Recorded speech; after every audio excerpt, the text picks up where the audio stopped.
Assalamualaikum warahmatullahi wabarakatuh. Kembali lagi ke mata kuliah pemahaman tentang peserta didik dan pembelajarannya dengan dosen pengampu Bapak Dr. Haji Karim MSI dari kelompok SDN Kebun Bunga 6 dengan kelas yang kami observasi yaitu kelas rendah. Adapun anggota-anggota kelompok SDN Kebun Bunga 6, kelas PGSD 4, PPG Prajabatan LPTK Universitas Lambung Mangkurat. Yang pertama ada saya sendiri, Salma Yunanti Paunria. Yang kedua ada Rahmawati. Yang ketiga ada Nur Laili Rahma Handayani. Yang keempat ada Komaruzaman. Dan yang kelima yaitu Muhammad Ridaan Al-Farizi. Baik, selanjutnya kita memasuki pada materi panduan observasi perkembangan peserta didik dengan kelas yang kami observasikan yaitu pada kelas 3 SDN Kebun Bunga 6, di mana perkembangan yang kami observasikan itu ada etnik, yang kedua status sosial, yang ketiga perkembangan kognitif, yang keempat perkembangan fisik, yang kelima perkembangan sosial, yang keenam perkembangan emosi, yang ketujuh yaitu moral dan juga agama, dan yang kedelapan kemampuan bahasa, ke-9 motivasi belajar, 10 minat belajar, yang ke-11 perkembangan motorik, yang ke-12 pengetahuan awal, dan yang ke-13 yaitu gaya belajar. Untuk penjelasan lebih lanjut akan disampaikan oleh rekan saya. Terima kasih. Poin pertama yaitu tentang etnik. Dari hasil observasi, etnik peserta didik dapat diketahui bahwa 35 orang peserta didik di kelas 3 memiliki etnik yang sama, yaitu suku Banjar. Dapat dilihat pada diagram di bawah ini. Nah, berdasarkan diagram tersebut, data tentang keberagaman etnis di kelasnya menjadi informasi yang sangat berharga bagi pendidik dalam menyelenggarakan proses pembelajaran. Seorang pendidik yang menghadapi peserta didik hanya satu etnik di kelasnya tentunya tidak sesulit yang multi etnik. Yang kedua adalah status sosial. Dari hasil observasi, status sosial peserta didik dapat diketahui bahwa 35 orang peserta didik di kelas 3 memiliki keberagaman latar belakang pekerjaan orang tua. Untuk lebih jelasnya dapat dilihat pada diagram berikut. Berdasarkan data sosial pekerjaan orang tua, di atas diperoleh bahwa terdapat 28% atau 8 orang yang berprofesi sebagai swasta, 7% atau 2 orang berprofesi sebagai guru, 7% atau 2 orang berprofesi sebagai dosen, 3% atau 1 orang sebagai polisi, 17% atau 5 orang sebagai ibu rumah tangga, dan 38% atau 11 orang yang didominasi oleh profesi sebagai wira swasta. Implikasi dengan adanya variasi status sosial ekonomi ini, pendidik dituntut untuk mampu bertindak adil dan tidak diskriminatif. Yang ketiga adalah perkembangan kognitif. Hasil observasi aspek kognitif peserta didik dapat dilihat pada diagram di bawah ini. Nah, berdasarkan perkembangan kognitif yang diperoleh pada kategori sangat baik, terdapat 55% atau 16 siswa yang dapat berpikir secara konkret, dapat memahami materi, serta mampu memberikan pertanyaan yang diberikan. Pada kategori baik, terdapat 31% atau 9 siswa yang dapat berpikir secara konkret, dapat memahami materi, serta mampu memberikan pertanyaan yang diberikan. Untuk kategori cukup, terdapat 14% atau 4 siswa yang dapat berpikir secara konkret, dapat memahami materi, dan mampu menjawab pertanyaan yang diberikan. Nah, untuk kategori kurang, tidak terdapat siswa yang berada di kategori ini. Yang keempat ialah perkembangan fisik.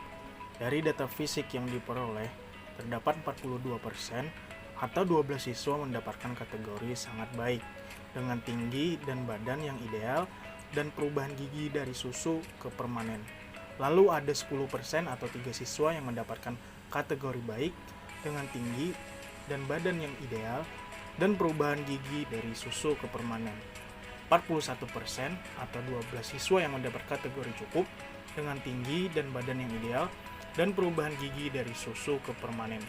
Dan 7% atau 2 siswa yang mendapat kategori kurang dengan tinggi dan badan yang ideal dan perubahan gigi dari susu ke permanen. Kemudian yang kelima ialah perkembangan sosial. Dapat kita lihat persentasenya pada diagram berikut.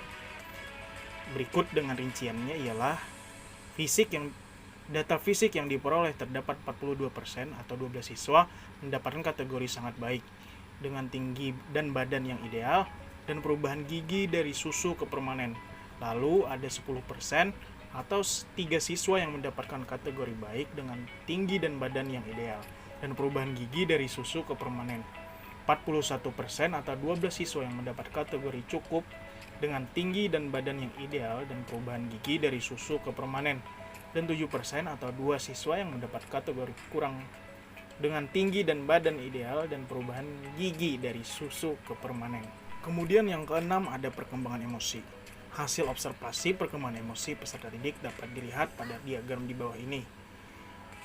Berikut rinciannya ialah aspek sosial terdapat 60% atau 18 siswa dengan kategori sangat baik, di mana lebih senang belajar sambil bermain, menyukai pembelajaran di dalam kelas, dan mulai mengerti perasaan orang lain.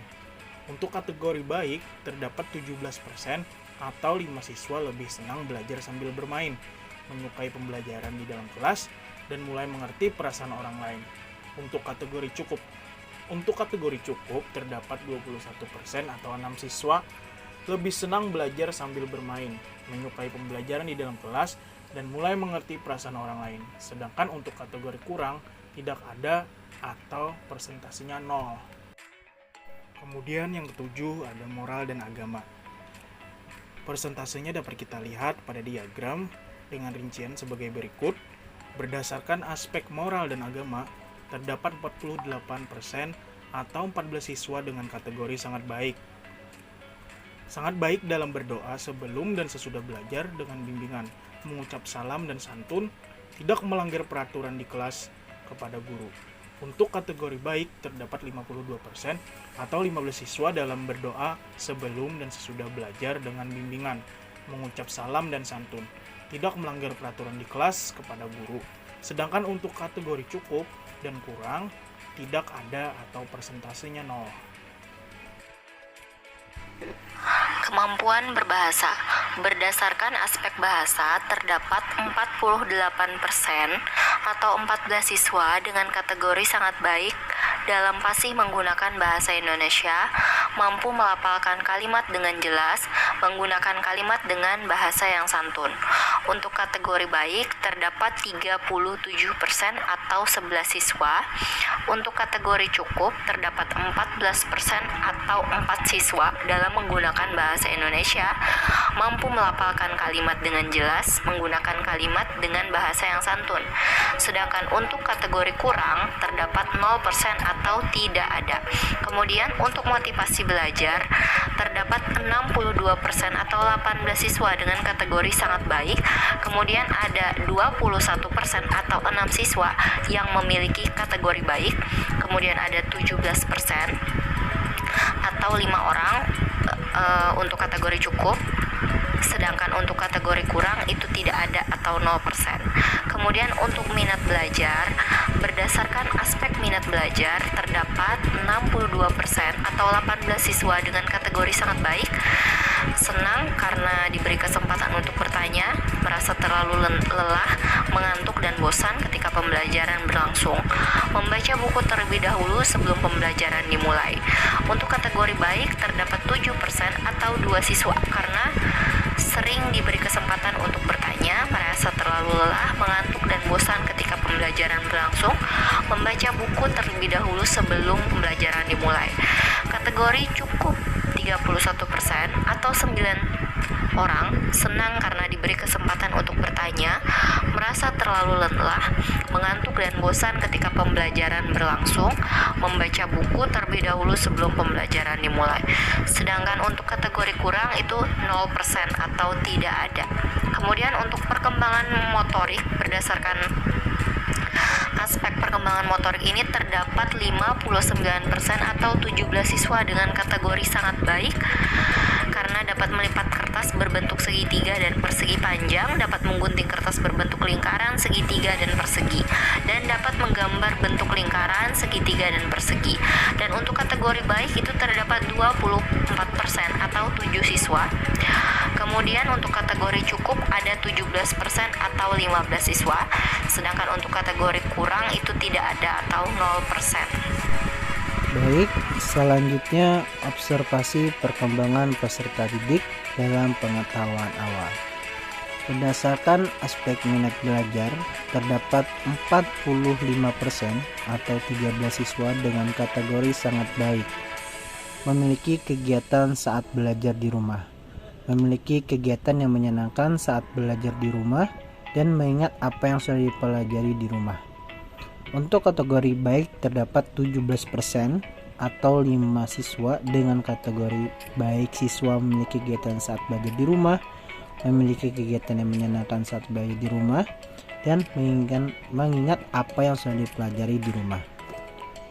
Sedangkan kategori cukup itu ada 17% atau 11 siswa memiliki kegiatan saat belajar di rumah, memiliki kegiatan yang menyenangkan saat belajar di rumah, dan mengingat apa yang sudah dipelajari di rumah. Sedangkan kategori kurang 0% atau tidak ada sama sekali.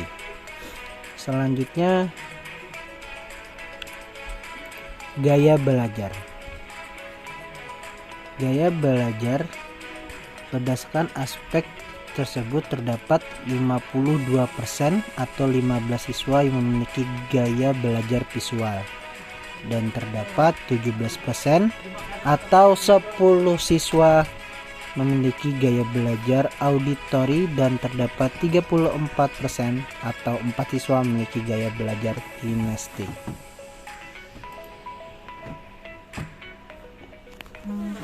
Selanjutnya, kesimpulan. Dalam peserta didik, suatu kelas atau sekolah memiliki karakteristik yang berbeda-beda. Perbedaan-perbedaanlah yang ada perlu dikelola secara baik. Namun jika perbedaan tersebut tidak dikelola secara baik, maka akan menimbulkan permasalahan-permasalahan dalam pembelajaran. Karakteristik peserta didik Karakter peserta didik banyak ragam, yaitu etnik, kultural, status sosial, minat, perkembangan kognitif, kemampuan awal, gaya belajar, motivasi, perkembangan emosi, perkembangan sosial, dan perkembangan moral dan spiritual, dan perkembangan motorik. Baik, sekian penyampaian dan penjelasan dari kami. Semoga bisa bermanfaat. Terima kasih.